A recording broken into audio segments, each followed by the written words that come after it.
welcome back everyone to our ongoing coverage of theories of authoritarianism, non-democracies, however way that you want to call it. This standalone lecture focuses on fascism, something that I said in the previous discussion really needs a separate lecture all of its own. I think particularly because we use the term fascist now very, very liberally when we try to describe a government that we don't necessarily agree with. And, while certain governments and regimes and leaders around the world today display some forms of fascism, there really isn't, to my knowledge, anything approaching the type of examples that permeated interwar Europe in the 1920s and 1930s. The word is still out on what exactly is going to happen in Bolivia, and there are still, competitive elections within Brazil under Bolsonaro. But it stands to reason that we need to extrapolate from the contemporary and look more at the historical to get a sense of what exactly fascism is. And, the definition of fascism is probably the most difficult because you can't really define fascism. You have to describe it. You have to look at it. You have to see it in order to really, understand what it is. If we place fascism as a type of government, it is widely understood to be a vocation of the far right. And, the very concept of fascism may have had, and I emphasize may, have had some ideological underpinnings in rudimentary left-wing radicalism. And, you're going to hear a whole bunch of libertarians and, Turning Point USA make the argument that fascists are really Marxists and socialists. That's an outright lie. That's just absolute distortion, because the fascist governments that were in power historically have all, done what they've done in the name of the state, in the name of nationalism, in the name of things that are clearly far right-wing ideologies. Right? And when we look at examples like, Hitler and Mussolini, we get a sense that this is, far right-wing, almost reactionary politics. But, lesser-known examples of fascism, and some that survived for a significant amount of time, or fell by the wayside by bandwagoning with Hitler or Mussolini, we get a sense of what fascism can also be. So the type of leadership that characterized Francisco Franco's 40-year rule of Spain from 1936 to his death in 1975 can be an example of fascism. The type of right-wing leadership of Juan Perón in Argentina in the post-war period is an example of Latin American fascism. And probably the most degenerative Me Too fascism, mimicking both Hitler and Mussolini, come from the short-lived independent state of Croatia in the 1940s under Ante Pavelić. In all of these cases, right? In all of these cases, historical, whatever, the objective is the strength of the state and the unity of its people for that state, right? Not the people itself. And this is one of the things that differentiates fascism from Marxism. And that is, whereas Marxism, especially Marxist-Leninism, uses the state as a catalyst for the empowerment of the people, fascism exploits the people for the empowerment of the state. Okay? Let me repeat that again, just so in case you were just kind of doing something else here, you feel the need to write this stuff down. Okay? Whereas Marxism, and more to the point, Marxism-Leninism, views the state as a tool for the eventual empowerment of the people. Fascism takes it 180 and uses the people as a catalyst for the empowerment of the state.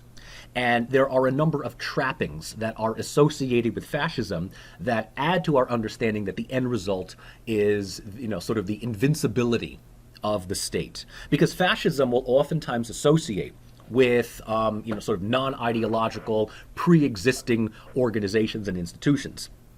whether they, really regard them as, true partners or just willing dupes going along with it. Fascism often associates with the army and religion, but uses them as tools, right? Not as, full partners. And of course, in the, real theoretical forms of applied fascism, particularly with National Socialism in Germany, religion was not used as a way of promoting Christianity over Judaism, but just simply using the institutions of religion as a way of presenting the elements of fascism in a more palatable and acceptable way for ordinary Germans. But at the end of the day, right, evidence shows that if, let's say, Nazism did win the war, and the Jews were exterminated or liquidated or expelled or whatever it was, the next target would have been Christians. And this was, openly documented in the writings and the papers of Martin Bormann, Heinrich Himmler, and to a lesser extent, Joseph Goebbels. But, really Martin Bormann, who, was kind of one of the real powers behind the scene here. So, I don't want to necessarily say that fascism is militant atheism in that sense. But, it doesn't see religion as anything other than a willing catalyst to reach its ultimate end, and that is the empowerment of the state, right? The same thing with the army in that sense. So, with all of that said, I think it's worth trying to pinpoint some kind of definition of fascism. And like I had said, it's really more of a description or a state of affairs that helps us understand what this is, rather than, one or two sentences. Now, here I'm taking from the Robert Paxton reading, The Anatomy of Fascism. And pretty much at the very, very end of the book, he sort of reverse engineers his writing by, rather than providing a definition in the beginning, he uses inductive reasoning for everything that we've read up to that point to come to some conclusion.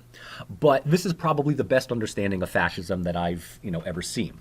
So fascism is understood to be a form of political behavior marked by obsessive preoccupation with community decline, humiliation, or victimhood, and responding with emphases on unity, energy, and purity, in which a mass-based party of committed nationalist militants collaborate with traditional forms of authority, abandon democratic liberties, and pursue policies of redemption and purification by any and all means. Now, there's a lot to unpack here, okay? And so what I want to do is go through this again, line by line, to help you sort of extrapolate some of the important features of not what fascism is, but what creates the conditions for fascism to rise. Right? That's probably a better way of looking at it. So let's start again. A form of political behavior marked by obsessive preoccupation with community decline, humiliation, or victimhood. Okay? So right here, we note the pre-existing presence of a major crisis of state. Okay? Fascism does not grow in periods of optimism and certainty. But here, when we talk about obsessive preoccupation with community decline, humiliation, or victimhood, there already is a sense that the potential adherents to fascism feel that they are somehow targeted, that they are an aggrieved community of people. And whether they feel that they are being outnumbered demographically by others, or somehow are being systematically exploited economically, ignored politically, or just simply ridiculed socially, okay? There is a sense of systemic crisis that the community feels and understands is more than just simply a little bump in the road. But we are talking about, a severe, almost mentally debilitating form of crisis for the future. And let's go back to the definition here. And then responding with emphases on unity, energy, and purity, in which a mass-based party of committed nationalist militants collaborate with traditional forms of authority. Let's stop right there. Okay? So there is first a collective perception that things are really, really, really wrong, like beyond repairable, beyond status quo repairable. And therefore, the response to this is this type of primordial, emotionally based feeling of almost psychological unity and purity.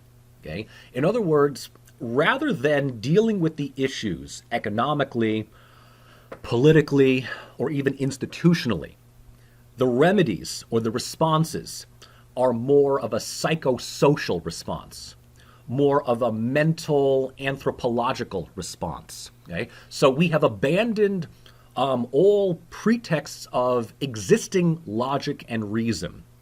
And the only way to somehow deal with this pervasive crisis is to kind of throw out all the rules, disregard all of the previous notions of protocol, and kind of begin back within this primordial goo of who we are, what we believe, what we stand for, what we reject, and what we want.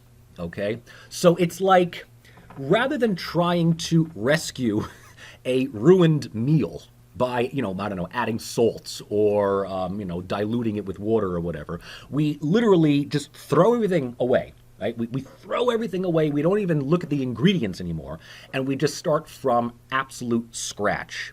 And by doing so, okay, we will look to existing elements, existing disparate elements that we can kind of view as things to latch onto, like traditional forms of authority. So in this sense, there is, the notion of security. There's the notion of, religion in that sense. And, here we might look at, let's say, institutionalized religion as something that, represents, something that transcends politics, whether it's the Catholic Church, the Protestant Church. It doesn't necessarily have to be Christianity either. I mean, give it time. I mean, there's, creeping fascism in India. So we can look to Hinduism as well. There are latent degrees of fascism today, even in Judaism, if you can believe that. But the point here is that religion is a traditional form of authority, right? Along with, things that I regard as the three Fs: faith, family, and fatherland. Right? I've colloquialized this over the years, right? The right constantly hearkens to the defense of these three Fs: faith, family, and fatherland. And the more amorphous it happens to be, the more likely adherence to this defense will come, because they don't see anything beyond what they mentally understand it to be. And so in that sense, the only way to defend the three Fs is to kind of go feral. Right? Go native in that sense. Throw the existing rule book of politics out of the window. And this is where the rest of this definition then comes through, right? So militants collaborate with traditional forms of authority, abandon democratic liberties, and pursue policies of redemption and purification by any and all means. If I was to highlight one phrase from this description that stands out over everything else, it is the concept of abandoning democratic liberties. Okay? This is just one of those things that, is the crux of the whole thing. Why? Because in a fascist environment, the public, or those that come to feel the need to defend the three Fs and rescue the nation, the people, the state from some pervasive threat, literally give up their pre-existing democratic liberties. Now, this is a big thing. And why? Because fascism is a symptom of failed democracy. Let me repeat that again. Fascism is symptomatic of a failed democracy. Fascism is an extreme form of authoritarianism, but it does not grow out of nothing. Fascism throughout history has manifested itself in failed democracies. It's a type of post-democratic situation in which democracy kind of takes people only so far. And then people realize the limits and the problems of democracy. And those that wish to just simply, go for, quick fix solutions where things need to get done, and people who are debating and complaining and protesting just need to, shut the hell up. This is when fascism comes in. And once we have abandoned democratic liberties, we are morally and ideologically free to pursue policies of redemption and purification by any and all means. In other words, once we liberate ourselves from the shackles of morality and ethics, we can get whatever we want by any and all means possible. And if the ends justify the means, then history will forget what we needed to do in order to get there, right? And so this kind of brings back this notion of, the law of the wild. It is, in a sense, publicly accepted chaos. Publicly accepted, and I would say publicly directed chaos to address the problem or problems at hand, burn it down to the ground, and then use the ashes upon which faith, family, and fatherland can be grown again and can manifest. Okay? So with all of that said, and I really hope that you took that to heart here, because I mentioned in the previous lecture that fascism is not synonymous with totalitarianism, right? And a lot of times people will kind of equate Hitler and Stalin together. Both of them have their own unique features. And while I'm pushing this not to say that, Hitler was totalitarian or Stalin was as bad as Hitler, I mean, trust me, they're both at this point playing poker together in hell. But there are some notable differences. Okay? Similarities, yes, they also share them. Both fascism and totalitarianism come with complete top-down state control, right? There is little to no contestation at all. There is one significant exception, though. It is within fascism that non-state actors are still allowed to function and sometimes even cooperate. So whereas a totalitarian state appropriates everything, in a fascist state, there still is this separation between government and economics. So it is within fascist regimes that we still find industrial firms operating as if nothing had ever happened, religious organizations being encouraged to operate, encouraged to spread the good word, encouraged to gather as many adherents into church or temple or mosque as possible. And of course, there is the overwhelming deference to the armed forces, right? What better represents the security and the defense of the nation and its people than the army? So this is one thing that already separates fascism from totalitarianism, in the sense that fascism does what it does with allies, with partners. Okay? Whereas totalitarianism is basically, it is the totality of authoritarianism. I'm doing everything. I'm taking over everything, right? So that's one thing. Okay? Fascism does allow other things to function, provided that it helps further the ideology of fascism. And what is that ideology? It's a warped ideology, and one that, without the benefit of looking at Hitler's Germany or Mussolini's Italy, we really wouldn't have been able to understand. And so within its limited capacities, we can kind of see that it is ideologically driven. There's no mistaking about that, right? Just like totalitarianism. But it is done, the ideology works in the name of the state before the people. So just as the people precedes the state in a totalitarian system under the guise of an ideology, in a fascist system, the state supersedes even the ideology. So the ideology is used to defend the state, whereas in a totalitarian system, the state is a tool to promote the ideology, right? So let me repeat that again. Fascism, state is everything. Totalitarianism, ideology is everything. In a fascist system, the ideology goes to promote and strengthen the state. In a totalitarian system, the state works to promote and push the ideology. Okay?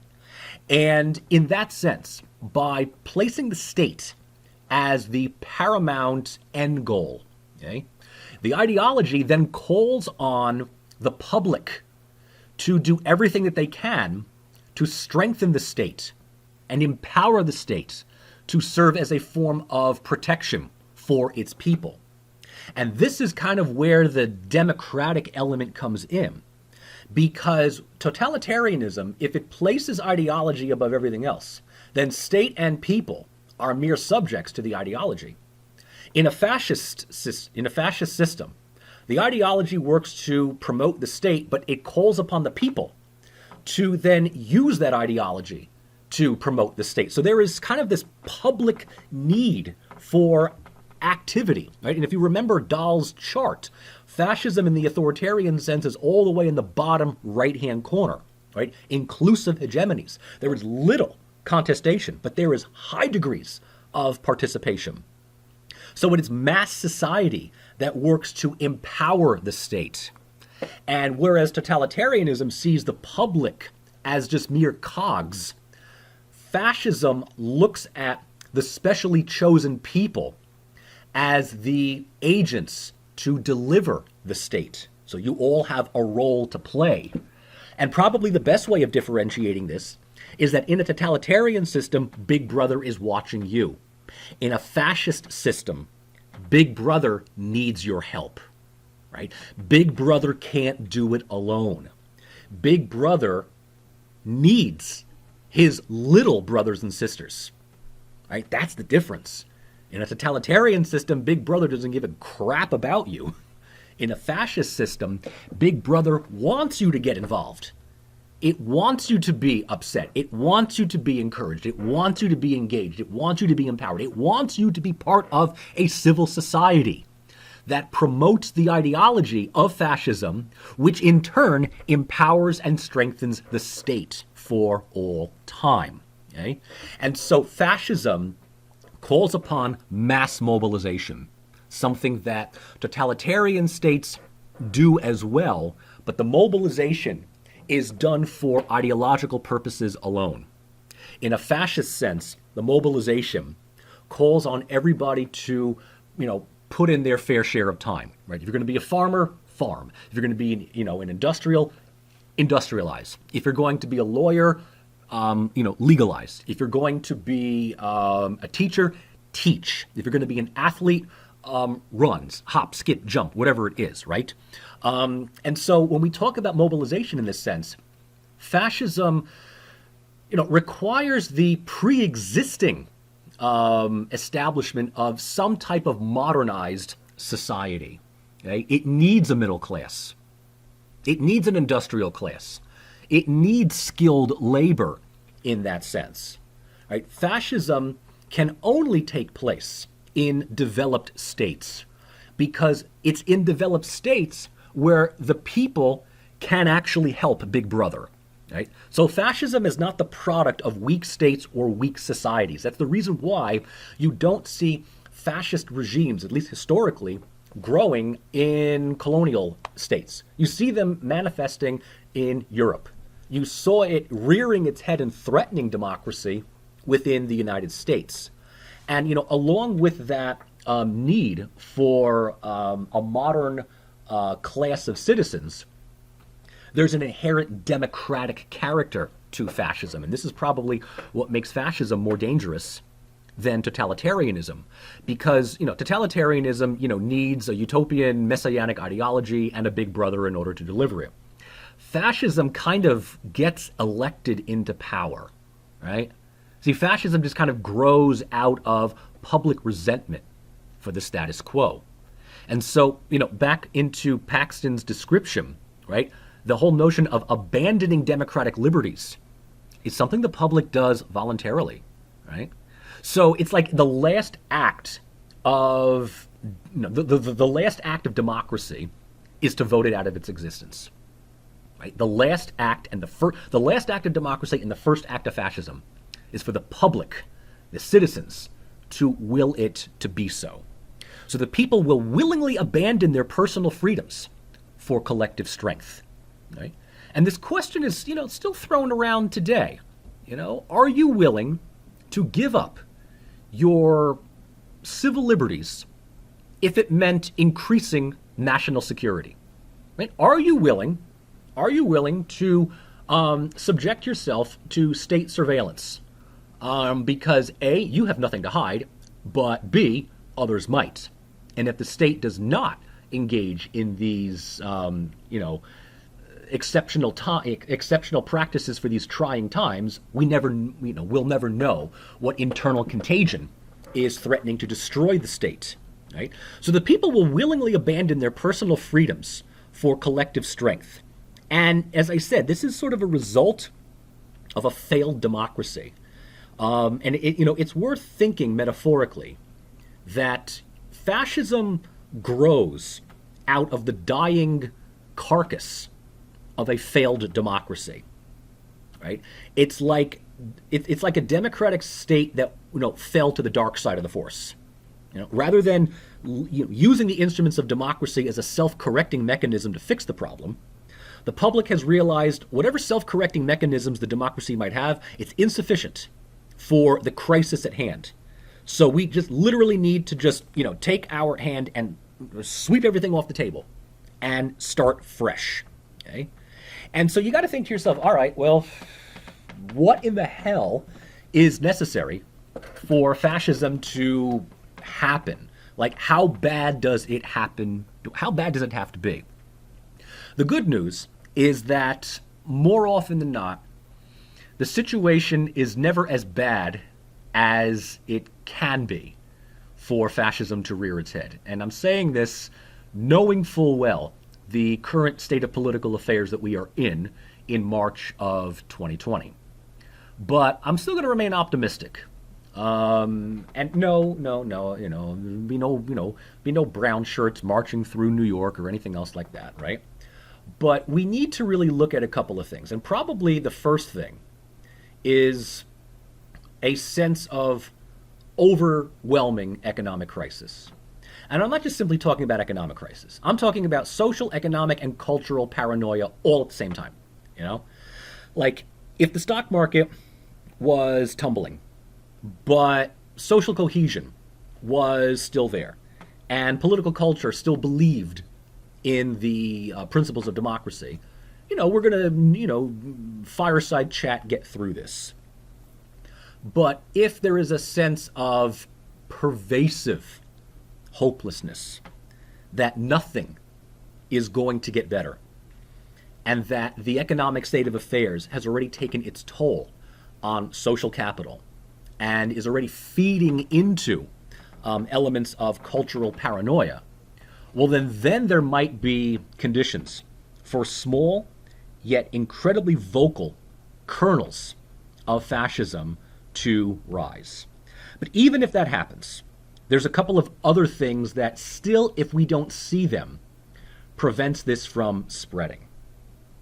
The second symptom is if a group feels this badly aggrieved, we have to ask ourselves, what are they going to do about it? Do they feel that they need to just be more actively involved in current politics? Sure, then okay.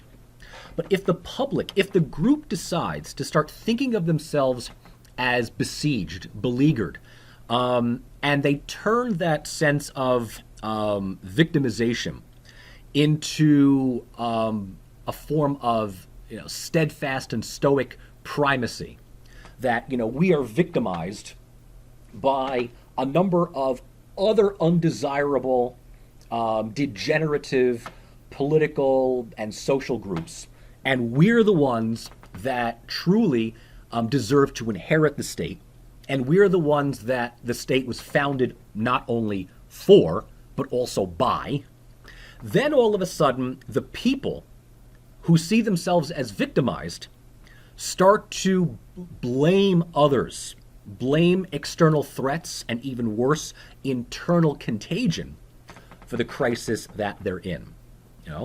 And historically speaking, right, scapegoating is a prominent feature within fascism, right? Jews, Bolsheviks, anarchists, Freemasons certainly permeate the general understanding of fascism. Within Croatia in the 1940s. Serbs, a major ethnic minority within that part of Yugoslavia, were lumped in with Jews, Bolsheviks, and we also have to add Roma, gypsies as well. Any what we would call others, and I put them directly in quotes, people or groups that are not us. They're not our religion. They're not our culture. They're not our ethnicity. They're not our skin color. They're not our natives in that sense, right? All of these undesirables who are presently here and are, for lack of a better word, fucking it all up, right? Whether it's true or not. Okay? More often than not, it's not. But there is this scapegoating that then is carried over into, further collective paranoia that these others are working actively to promote the group's decline, right? So there's this feeling that if we don't do anything, if we don't do something now, we're going to become a minority in our own state. Our culture is going to be diluted. Our traditions and our practices are going to go the way of, multicultural internationalism, whatever. So it's like the group kind of feels like we're at a critical moment where if we don't do something now, it's going to be too late in 5 years, 10 years, whatever it is. We have to do something about that. Well, what do we do? Right? The remedies are equally, if not even more radical than the way in which the symptoms are understood. So in order to reverse this process, the aggrieved group recognizes that there needs to be a fundamental reconstruction of society. We're not talking about just simply party change, and we're not talking about, a few laws and amendments to the Constitution. No. We're talking about burn the Constitution. We're talking about scrap everything right down to its foundations, right? As a way of discovering purity and clarity, Think about it like this. Probably at some point in your college life, you realize that your daily life, whether it's your mental life or your physical life in your dorm room or your apartment, is so cluttered with so much crap, right? Things that constantly get in the way, things that distract you, and you begin to realize, it is March, so we're about 3/4 of the way into the semester, and you add a pandemic virus and the encroaching doom of democracy by having to choose between Trump or Biden in a few months, and you begin to think, God, I really just can't get anything done.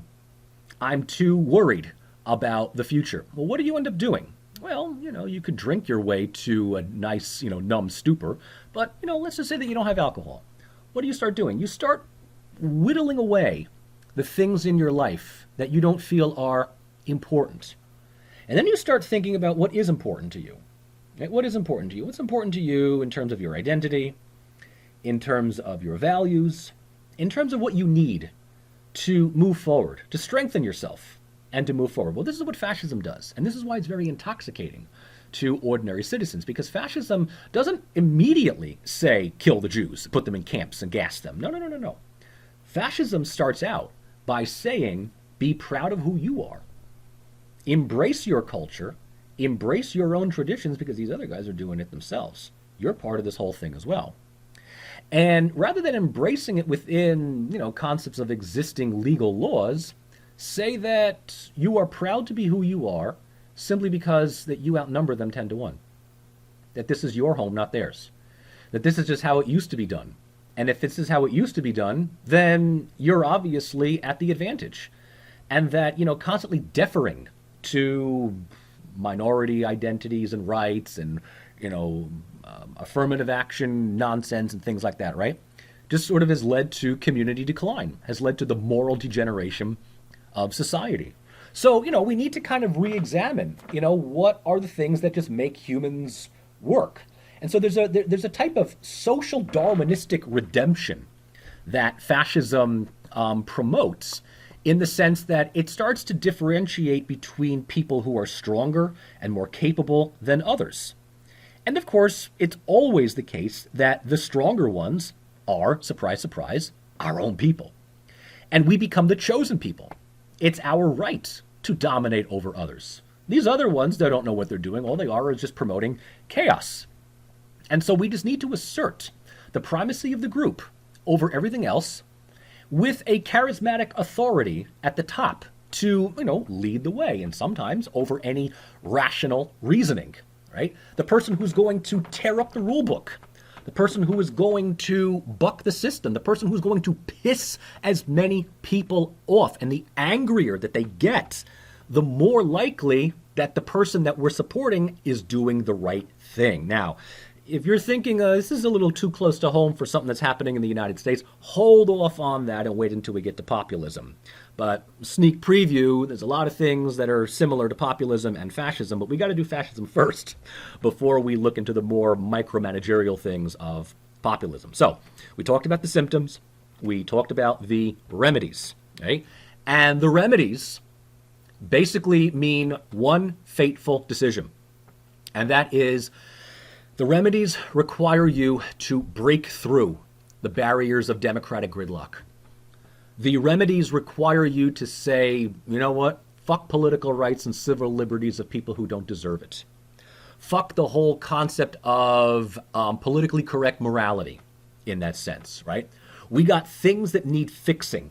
And we cannot wait around to see how many people are going to want what toppings on their pizza or what toppings they can't eat or worse are offended by. No.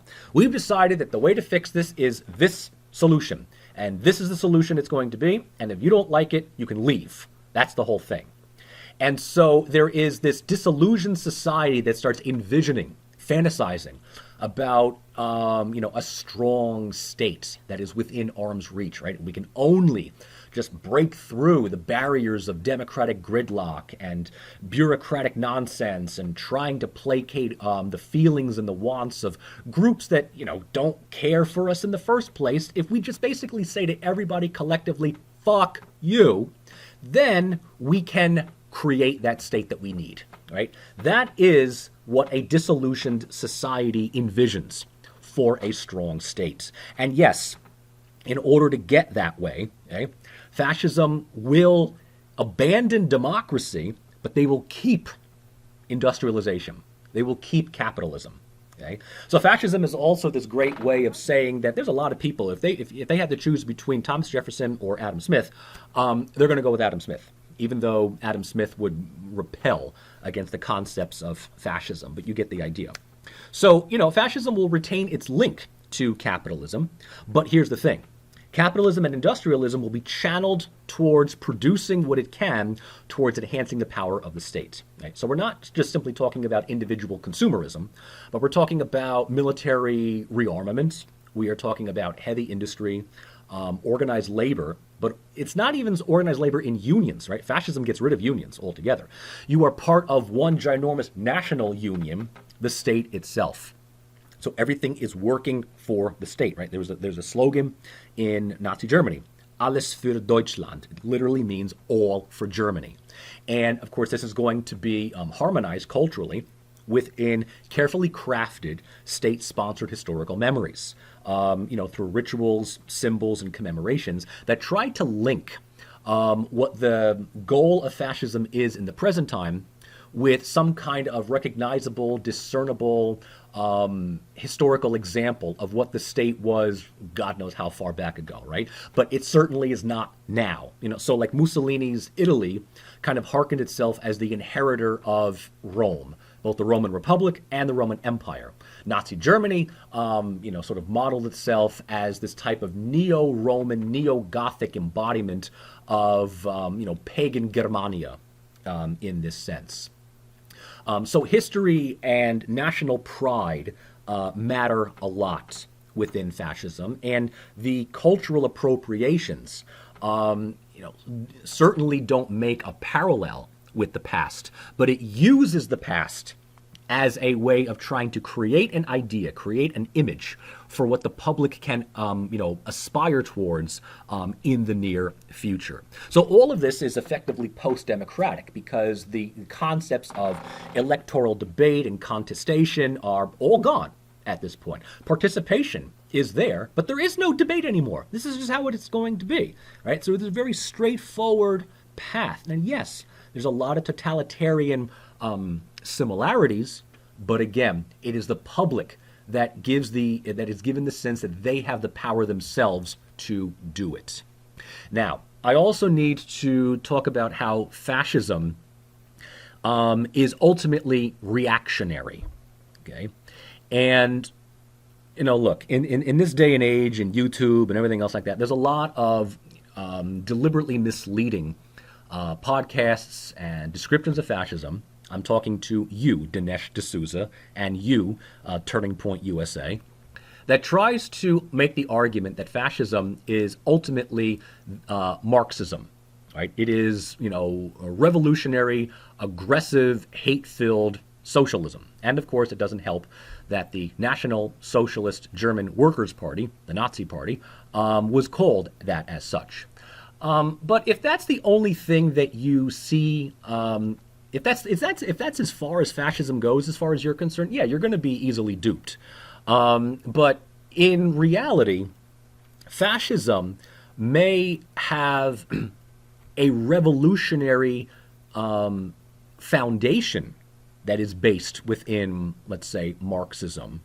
But that's about it, right? The goals and the ideologies are anything but socialist. And of course, if we remember that the first groups of people that Hitler threw into concentration camps before Jews were socialists and communists and Bolsheviks. So, there is this sense that fascism is revolutionary in its reactionism. And so what do I mean by this?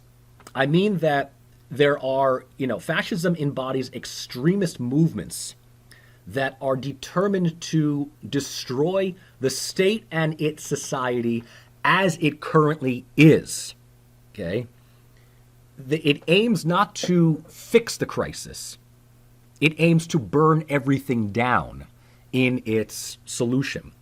So politics as usual will not stop fascism. And this just might be a harbinger for November. You don't go up against fascists with moderate liberals. You don't promote the status quo as a way of countering fascists, because fascists have already acknowledged that the status quo is no longer acceptable. Okay, and so in this case, yes, fascists do have some commonality with left-wing radicals, in that both sides agree politics as usual can no longer solve the crisis, and who do we blame but, bourgeois politics. But that's usually where the commonality ends, okay? Whereas the revolutionary left wants to destroy the state and create something entirely different that has never happened before. Fascism wants to burn everything to the ground as a way of preserving the state. Right? So fascism kind of sees itself as a preventative force against revolutionary Marxists to protect the state outside formal laws and institutions. So in this sense, fascism, as I've already said, grows out of dying and decaying democracies. But we have to add one other thing to the mix here. Fascism is also a reaction to the perceived threat from Marxism, or from the left. In that sense, if there is no discernible left within the country, right-wing politics will remain basically within the framework of, legal democracy. But if you have, revolutionaries, Bolsheviks, Antifa, whatever it is, right? Fascists are going to see themselves as the necessary remedy to counter that, right? You fight fire with fire. So it's in this sense that fascism promotes patriotic militias, paramilitary units, national salvation fronts, right? These parallel organizations that work, at least in theory, to work in the name of the state, but in reality work actively against the official organs of the state, because they feel that the state, as it currently is A, unable to solve the crisis, and B, not worth defending in that sense. Okay? And so fascism is revolutionary in the sense that it works, within the system with the purpose of undermining and replacing the system. But that element is also reactionary as well, right? The revolutionary aspect is our goal is to destroy the current status quo. The reaction part of that is we're going to be working within the laws of the state to undermine it. See, The radical left just simply adds pitchforks, torches, and barricades, and they'll just throw Molotov cocktails at anyone or anything. Fascism, on the other hand, tries to follow what they feel are the natural laws of the state, right? They'll defer to the police. They'll defer to the army. And, they've got their loyalists and they got their supporters within both. And they'll be working to kind of like add reinforcements to the security apparatus, to the point that at one point they absorb the security apparatus. Okay? So this type of revolutionary reactionism is very much unconventional right-wing extremism. Okay? And, if we can kind of look at this more from a collectively cultural point of view here, fascism recognizes the primacy of one group of people as the true heirs to this state, right? Germany for the Germans, Italy for the Italians, Spain for the Spaniards, Croatia for the Croats, in that sense, right? And, this type of state for the nation is placed within the understanding that the state is currently threatened with fragmentation. Right? It's threatened with internal disintegration, internal debate, internal corruption, moral rot. Right? So, there is this constant hammering about what does it mean to be insert whatever. Okay? And in that sense, we find unity by eliminating as many diversifying elements as possible. So there is this promotion of a national language. There is this promotion of killing local identities, which only seem to divide people, right? So you kind of see this even among the American right today, where they're like, I don't see color, I just see American. And I don't think that they realize what they're saying, because that does have some kind of fascist overtone, because they want to eliminate diversity within the primary group for the sake of creating this unified strength. And I think that nothing embodies this better than the actual image of fascism. In fact, the name itself, fascism, is taken from an old Roman word called fasci. And fasci, F-A-S-C-I-I, it's an old Roman symbol that kind of denotes a number of reeds, little wooden sticks that, by themselves are weak and bendable and breakable. But when you bundle them all together, they become as strong as a tree trunk, right? I mean, think about it, just kind of like if I was to come up to one of you, and I would have done this in class if we weren't quarantined right now. If I was to come up to one of you with, let's say, a chopstick, and I would be, tapping you, on the head, and I don't know, who am I thinking of tapping on the head here? Let me, Frederick. You know what? I'm going to tap Frederick on the head, And I'm going to be, not even tapping him. I'm going to just sort of, trying to hit him on the head with a chopstick. At some point, Frederick is going to, wake up and look at me and say, Dr. Rossi, what are you doing? And I'm saying, well, I'm beating you with a chopstick. You just wait. One of these days, you're going to be knocked out. And you're going to be like, and Frederick's going to look at me and he's like, I hate to be rude here, but could you kind of stop it? And I'm like, oh, well, okay. But what happens if I take 100 chopsticks or 150 chopsticks and I tie them all together into one big blunt object? Now, Frederick, if you're listening, I love you dearly, so don't take offense. But if I come up to Frederick with 100 to 150 chopsticks bundled together and boom, blammo, right over the head, down he goes, okay? Now, mind you, I'm also targeting Frederick because, as a Norwegian, he has access to really good health care, so he'll be okay. I don't want to injure Americans any more than we already are aggrieved in that sense, okay? Now, the problem here, the thing about it is that it is strength through unity, right? And of course, the symbol here, you can also make this even, deadlier by, attaching an axe to the top or whatever. The point to be made here is that there is strength in unity.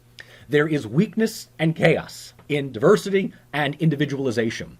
And that is probably the biggest thing about fascism, that fascism aims to eliminate individualism. Individualism creates 18,000 different opinions. Fascism finds the common denominator through traditional forms of authority and identity and brings us all together into one cohesive, unified, monolithic community. Yay!